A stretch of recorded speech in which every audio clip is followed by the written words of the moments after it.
사람의 이름에는 그 자녀에 대한 부모의 기대감이 담겨져 있습니다.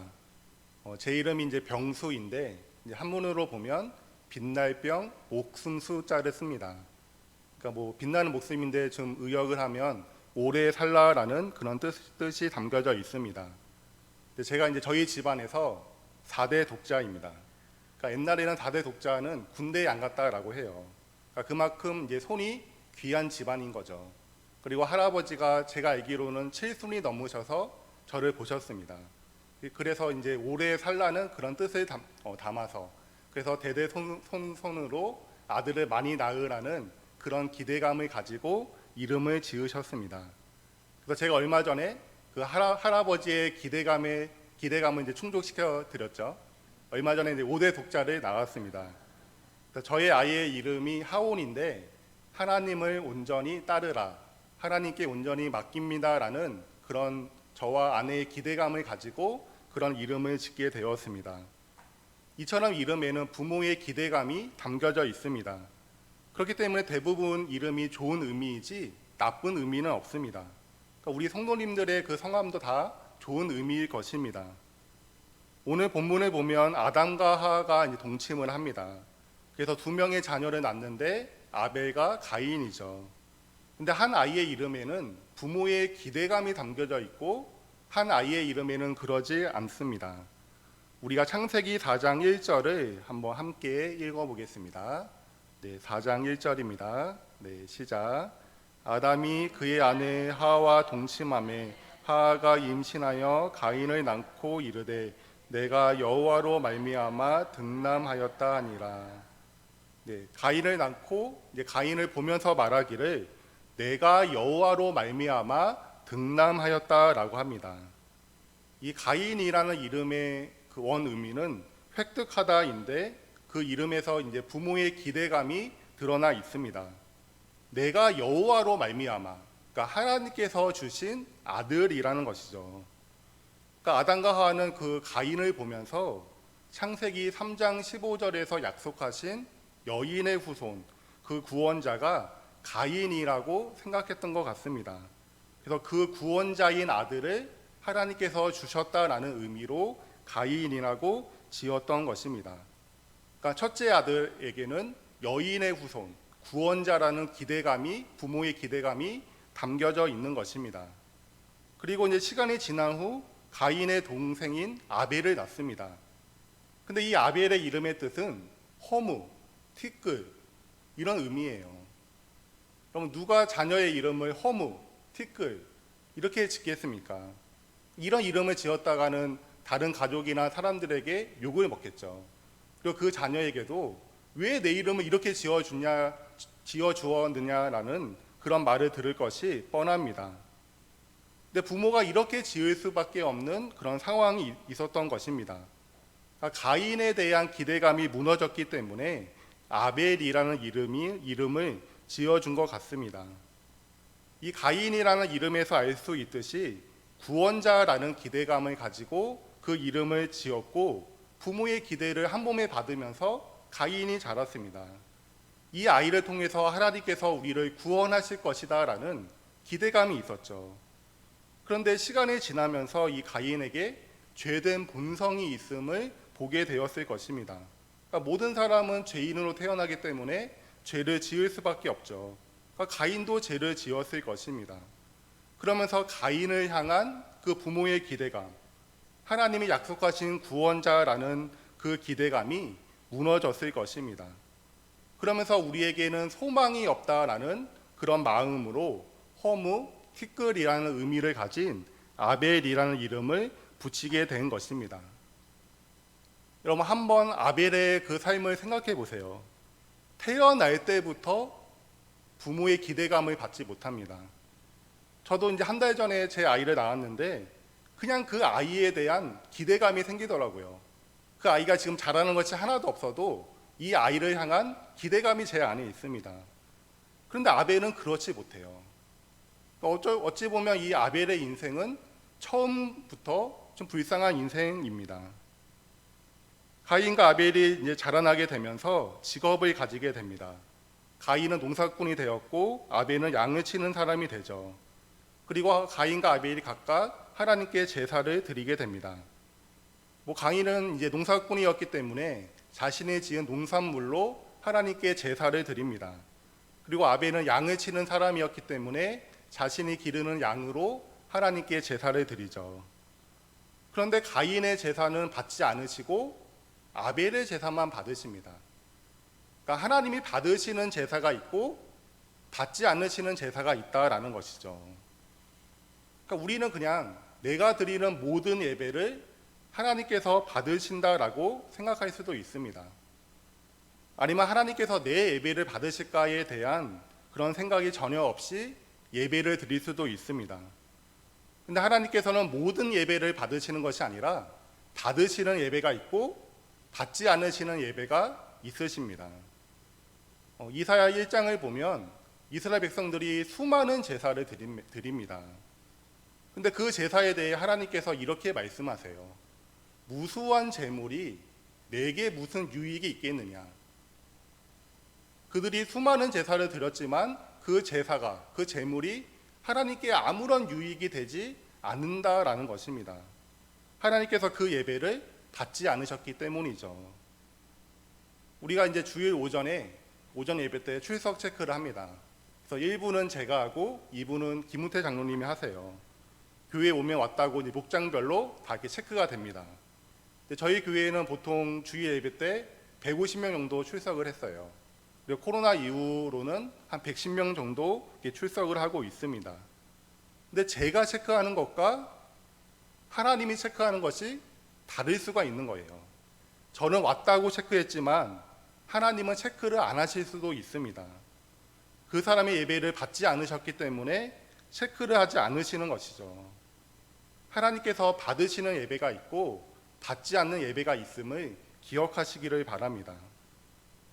그렇다면 하나님께서는 어떤 예배는 받으시고 어떤 예배는 받지 않으실까요? 오늘 본문에서는 이 가인과 아벨이 제사를 드리는데 서로 다른 제물을 드립니다. 가인은 농산물, 그리고 아벨은 양을 드리죠. 제물이 다릅니다. 이에 대해 히브리서는 이렇게 말을 합니다. 우리가 히브리서 11장 4절을 한번 함께 읽어보겠습니다. 네, 4절입니다. 네, 우리 함께 읽겠습니다. 시작.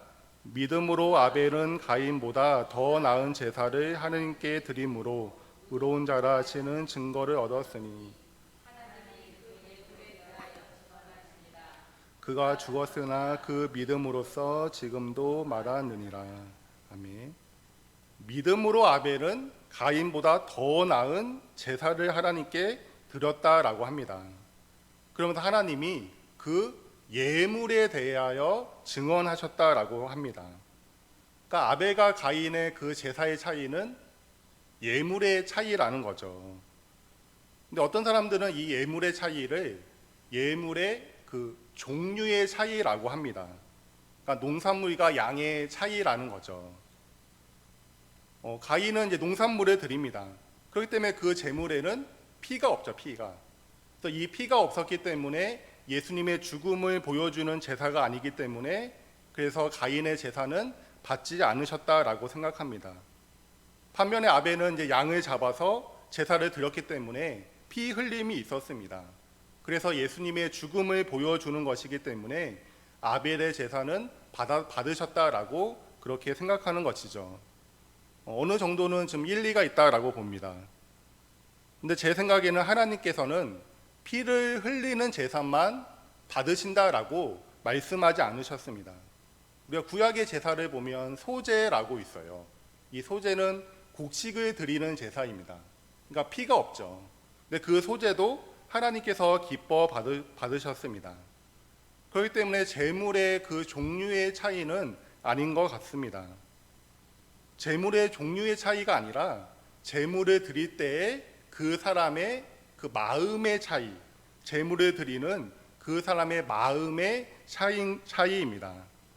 우리가 창세기 4장 3절과 4절을 한번 함께 읽겠습니다. 창세기 4장 3절과 4절입니다. 네, 우리 함께 읽겠습니다. 시작. 세월이 지난 후에 가인은 땅의 소산으로 제물을 삼아 여호와께 드렸고 아벨은 자기도 양의 첫 새끼와 그 기름으로 드렸더니 여호와께서 아벨과 그의 제물은 받으셨으나. 아멘. 그래서 3절 중간을 보시면 가인은 땅의 소산으로 제물을 삼아 여호와께 드렸다라고 합니다. 그런데 아벨은 4절에 양으로 제물을 삼아 여호와께 드렸다라고 하지 않고 아벨이 드리는 그 제물에 대해서는 좀 더 구체적으로 이것을 기록하고 있습니다. 그러니까 양도 그냥 양이 아니라 첫 새끼라고 해요. 우리가 처음 번 돈은 되게 소중하고 자신에게 의미가 있습니다. 그것처럼 양의 첫 새끼를 드렸다라는 것은 자신에게 있어 의미가 있고 소중한 것을 하나님께 드렸다라는 것입니다. 또 기름으로 드렸다라고 하는데 기름진 것, 좋은 것을 드렸다라는 것입니다. 그러니까 아벨은 하나님께 제사를 드려도 자신에게 있어 가장 소중하고 가장 의미가 있는 것, 그리고 가장 좋은 양을 하나님께 드린 것입니다. 반면에 그 가인은 하나님께 제사를 드려야 한다라고 하니까 그냥 아무 생각 없이 형식적으로 예배 제사를 드린 것입니다. 근데 이것은 정성의 차이가 아닙니다. 아벨은 양을 정성스럽게 키우고 가인은 농사를 대충 해서 그래서 그렇게 드린 것이 아닙니다. 저희 집은 이제 김포 시골에서 벼농사를 지었습니다. 저도 이제 몇 번 도와드린 적이 있는데 이제 모를 심을 때 이항기라는 기계를 가지고 이제 모를 심어요. 근데 기계로 심을 수 없는 그런 구석진 곳은 사람이 모를 직접 가지고 가서 심습니다. 그것을 이제 저희 동네에서는 뜬모라고 했어요. 뜬모. 근데 제가 이 뜬모를 도와드린 적이 있습니다. 그때 제가 이제 군대에서 제대한 지 얼마 안 돼서 체력도 되게 좋아서 자신 있게 도와드린다라고 했어요. 그래서 아침 일찍 나가서 그 정오가 되기 전까지 도와드렸는데 제가 그 한 번 도와드리고 완전 뻗었습니다. 너무 힘들더라고요. 제가 물류 창고에서도 일을 해보고 냉동 창고에 그 무거운 고기를 나르는 일도 해봤는데 이 일이 가장 힘들었습니다. 농사 일이 정말 만만치가 않더라고요. 진짜 허리가 끊어져 나가는 줄 알았습니다. 농사 일이 그만큼 많은 땀과 수고와 정성이 들어가는 것이죠. 가인도 농사를 지을 때 분명히 정성을 들여서 농사를 지었을 거예요. 근데 그 제사를 드릴 때 그 중심에 문제가 있었기 때문에 하나님께서 받으시지 않으신 것입니다. 그러니까 하나님은 이 제물의 양을 보지 않으십니다. 우리 중에 어떤 사람은 좀 수입이 많아서 11조나 헌금 생활을 좀 풍성히 하시는 분들도 계실 거예요.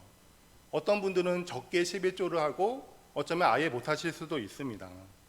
근데 하나님은 그 사람이 드리는 헌금의 액수를 보지 않으십니다. 또 제가 예배를 가장 많이 드릴 때가 아마도 신대원 다닐 때 같아요. 많이 드리면 일주일에 보통 15번 정도 예배를 드렸습니다. 근데 하나님은 예배를 드리는 그 횟수를 보지 않으십니다.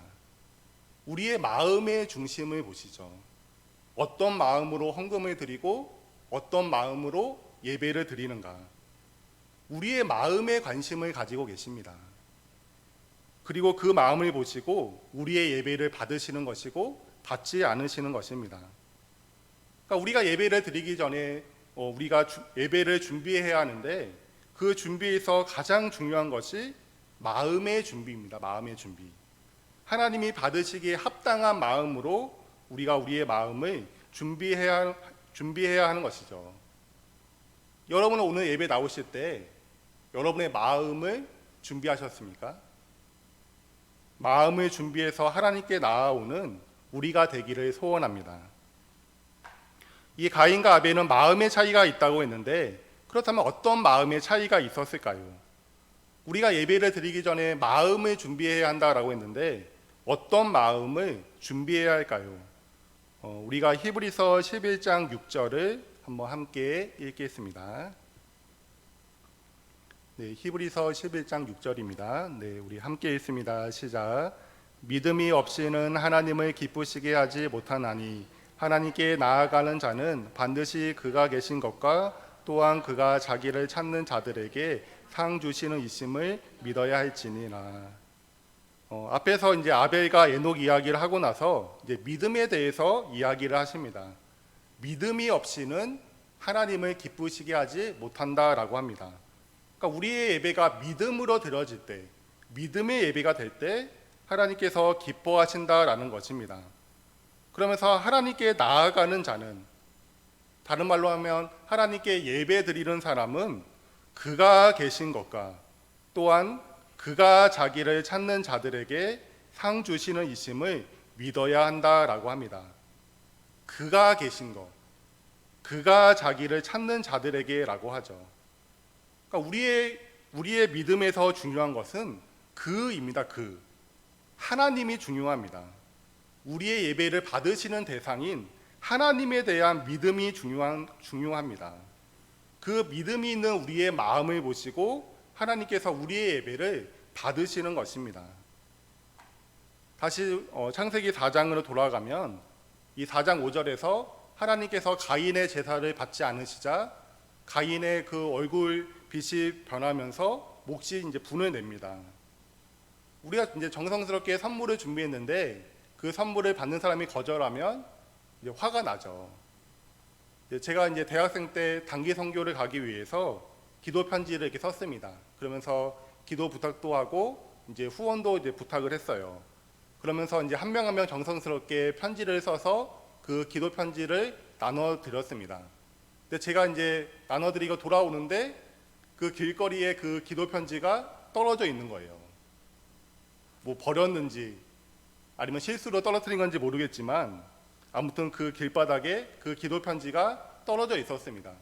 그리고 한 명 한 명 편지를 썼기 때문에 누가 그렇게 했는지 아는 것이죠. 그때 기분은 마치 저를 버린 것 같은 그런 기분이었습니다. 내가 정성스럽게 이렇게 편지도 써서 줬는데 어떻게 버릴 수가 있지? 그런 마음이 제 안에 들었습니다. 그러니까 지금 가인이 그런 거예요. 내가 정성껏 기른 것인데 내가 들었는데 어떻게 안 받으실 수가 있지? 그러니까 가인의 초점은 자신에게 있었습니다. 예배를 받으시는 대상인 하나님께 있지 않았습니다. 가인의 예배는 하나님에 대한 믿음으로 드리는 예배가 아니었습니다. 관심은 나에게 있었습니다. 자기 중심적인 예배인 것이죠. 반면에 아벨은 믿음의 제사를 드렸습니다. 믿음으로 아벨은 가인보다 더 나은 제사, 하나님께서 기뻐 받으시는 제사를 드렸습니다. 아벨은 허무, 티끌, 이런 의미를 가진 사람이었죠. 부모의 기대를 받지 못하고 태어나고 자란 그런 사람이었습니다. 아벨의 인생은 불쌍하고 안타까운 인생이죠. 하지만 아벨은 그런 자신에게 집중하지 않았습니다. 예배를 받으시는 하나님께 집중을 했던 것이죠. 이렇게 부족한 나의 예배도 받으시는 하나님의 긍휼, 하나님의 은혜, 하나님의 사랑에 집중했고, 그래서 믿음의 예배를 드릴 수가 있었고, 그래서 자신에게 있어 가장 소중하고 의미 있고 좋은 것을 하나님께 드릴 수가 있었습니다. 우리의 예배가 하나님께서 기뻐 받으시는 예배가 되기 위해서는 우리의 예배의 대상인 하나님께 집중해야 합니다. 나에게 집중하면 우리의 예배는 반드시 실패하게 됩니다. 가인처럼 내가 드렸는데 라는 교만한 마음이 있어도 실패하고, 부족한 나에게 집중해도 우리의 예배는 실패하게 됩니다. 믿음의 예배를 드려야 합니다. 하나님께 집중하는 것이 바로 예배입니다. 하나님께서 나에게 베푸신 사랑과 은혜와 긍휼, 그분의 영광, 그분의 신실하심, 그분의 위엄 등 하나님께 집중하는 예배를 하나님께서 기뻐 받으십니다. 그리고 이 하나님으로 우리의 마음을 풍성히 채우는 것이 바로 예배를 준비하는 것입니다. 한번 우리 자신을 돌아보기를 원합니다. 나는 하나님께서 기뻐하시는 믿음의 예배를 드리고 있는가? 하나님의 사랑과 은혜, 그분의 영광과 신실하심 등 정말 하나님께 집중해서 하나님을 높이 찬양하고 그분의 음성에 귀를 기울이고 그분의 뜻이라면 무엇이든지 순종하겠다라는 그 마음이 정말 나에게 있는가? 그런 믿음의 예배를 드리고 있는가? 우리 자신을 돌아보기를 원합니다. 우리의 예배가 이런 예배가 되기를 소원합니다. 또한 우리 서울중앙교회 예배가 이런 예배가 되기를 소원합니다. 믿음의 예배를 드리는 것이 중요한데 그 이유가 이제 8절에 나옵니다. 우리가 창세기 4장 8절을 한번 함께 읽어보겠습니다. 네, 시작. 가인이 그의 아우 아벨에게 말하고 그들이 들에 있을 때에 가인이 그의 아우 아벨을 쳐 죽이니라. 아멘. 8절을 보시면 가인이 그의 아우에게 말하고라고 합니다. 근데 여러분이 가진 성경책을 보시면 이 8절에 말하고 앞에 숫자가 적혀져 있을 수가 있습니다. 혹시 숫자가 써져 있나요? 네, 그렇죠. 네, 좋은 성경책을 가지고 계시네요. 그리고 그 부분 맨 밑을 보면 이것을 이제 설명하는 부분에 이렇게 써 있습니다. 고대 역본들에 의하면 우리가 들로 나가자가 있음. 그러니까 가인이 이 아벨을 죽이는데 그냥 우발적으로 실수로 죽인 것이 아니라 계획적으로 죽였다는 것입니다. 우리가 들로 나가자라고 해서 아벨을 유인해서 함께 들로 나갈 때, 그리고 아무도 없을 때에 계획적으로 이 아벨을 죽였다라는 것입니다. 그러니까 이것이 예배에 실패한 사람의 모습입니다. 믿음의 예배를 드리지 못한 사람의 모습이에요. 예배의 실패는 삶의 실패로 이어지는 것입니다. 삶에서 죄를 지으며 하나님과 상관없는 인생을 살게 되는 것이죠. 예배 때 우리가 하나님께 집중하지 못하는데, 하나님을 높이 찬양하고 그분의 음성에 귀를 기울이지 못하고 순종하겠다라는 마음이 없는데, 우리의 삶에서 그러한 일들이 일어난다, 하나님께 집중한다, 말이 되지 않는 것입니다. 우리가 하나님과 동행하는 삶을 살기를 원한다면, 하나님 기준에서 우리의 삶이 정말 성공한 인생이 되기를 원한다면 반드시 예배에 성공하셔야 합니다. 그래야 우리의 삶에서도 성공할 수가 있습니다. 얼마 전에 이제 새벽 말씀 때 제가 예언을 들었던 것이긴 한데, 저도 이제 아내랑 가끔 이제 다툴 때가 있습니다. 그러면 이제 이런 말씀들이 생각이 나요. 해가 지도록 분을 품지 말라. 아내가 더 연약한 그릇이고 생명의 은혜를 함께 이어받을 자로 여겨 귀하게 여겨라. 이런 말씀들이 생각납니다. 근데 이 말씀에 순종하기가 싫습니다. 왜입니까? 저에게 집중하기 때문이죠. 저의 감정, 저의 정당성에 집중하기 때문입니다. 그래서 말씀을 알아도 순종하기가 싫습니다. 저에게 집중하기 때문에, 다른 말로 하면 하나님께 집중하지 못하기 때문에, 삶에서 예배에 실패하기 때문에 삶에서도 실패하는 것입니다. 그런데 감사하게도 새벽 기도에 나가야 하죠. 기도하면서 다시금 시선을 하나님께로 옮깁니다. 하나님께 집중하게 되죠. 그러면서 화가 풀리고 아내의 입장에서 생각하게 되고 용서를 하게 됩니다. 그러니까 예배의 성공이 삶의 성공으로, 삶의 변화로 이어지게 되는 것이죠. 사랑하는 성도 여러분, 살아계신 하나님께 집중하는 이 믿음의 예배는 우리에게 있어 너무나도 중요합니다. 여러분은 믿음의 예배를 드리고 계십니까? 하나님의 사랑과 은혜, 그분의 용서, 그분의 신실하심 등 하나님께 집중하는 예배를 드리고 계십니까? 우리 자신을 돌아보기를 원합니다.